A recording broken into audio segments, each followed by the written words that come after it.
Inconel MIG wire is an essential filler metal material for MIG processing and can be used to repair worn tools frequently used in automotive, aerospace, construction and other manufacturing industries. The commonly used grades of Inconel MIG wire are 600, 625 and 718.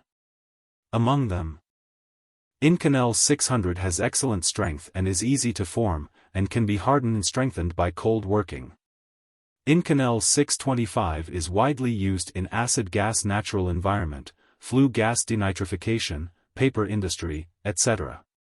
Inconel 718 is often used in turbo generators, solid fuel rockets, ultra-low temperature engineering projects, and acid-base environmental protection projects. FANMETAL can provide Incoloy 825 filler wire and titanium filler rods and other nickel-based alloy and titanium alloy welding wire products.